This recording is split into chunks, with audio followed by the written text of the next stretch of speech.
Les relations économiques internationales sont toujours tributaires de leur contexte politique. Mais nous nous sommes habitués, au fur et à mesure des années, à supposer que la stabilité pouvait être considérée comme donnée et qu'un certain nombre de règles multilatérales en particulier codifiaient ce qui était autorisé, ce qui était admissible. Aujourd'hui, plusieurs événements récents laissent penser qu'une rupture est en train d'avoir lieu et que cet état de fait, cette situation sont en train de changer. On peut penser par exemple aux sanctions contre la Russie avec leurs impacts économiques et financiers sur aussi bien le commerce que les marchés internationaux d'énergie et de matières premières, les investissements.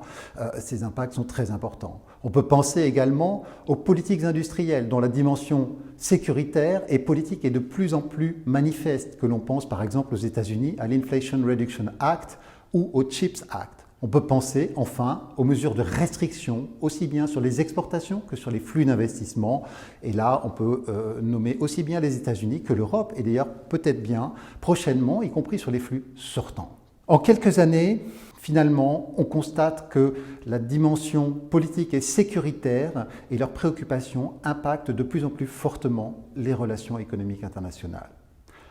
Alors on a souvent évoqué la perspective d'un découplage comme résultat, en particulier des tensions commerciales entre les États-Unis et la Chine. Aujourd'hui, il faut bien constater que ce découplage n'a pas eu lieu. Il n'a pas eu lieu parce que l'enchevêtrement est si complexe, si profond, que ces relations économiques ne peuvent pas être dénouées en un temps raisonnable. Au fond, ce à quoi on assiste, c'est plutôt un détournement des flux, à une recomposition de la mondialisation.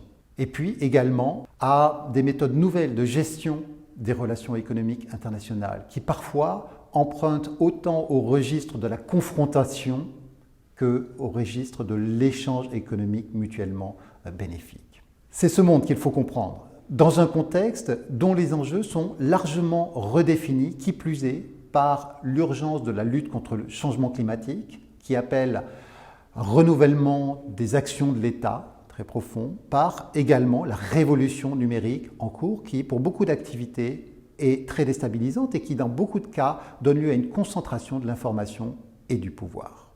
Il y a 30 ans, on parlait de géoéconomie pour montrer à quel point le registre de la concurrence entre États, voire de l'affrontement, s'était déplacé vers des outils économiques, avec plus d'importance à l'innovation, à l'accès au capital qu'au nombre de bases militaires.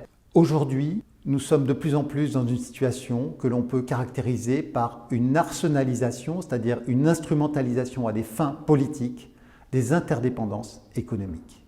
Cette arsenalisation repose dans beaucoup de cas sur l'instrumentalisation de supports immatériels de contrôle et de domination de l'activité économique et financière, en particulier liée au numérique ou à la finance. Aujourd'hui, nous lançons à l'IFRI l'initiative Géoéconomie et Géofinance pour nous donner les moyens de mieux comprendre ces ruptures, mieux comprendre ce monde nouveau, les mécanismes et les enjeux qui y sont associés, aussi bien en termes de relations économiques et financières entre États, entre entités économiques, qu'en termes de stratégies économiques développées par les États dans ce contexte de rivalité. Les travaux de l'initiative donneront lieu à un certain nombre de publications, à l'élaboration également de supports de mesure, de supports d'analyse, de visualisation, et puis bien sûr à des débats, à des conférences, des colloques auxquels vous serez conviés.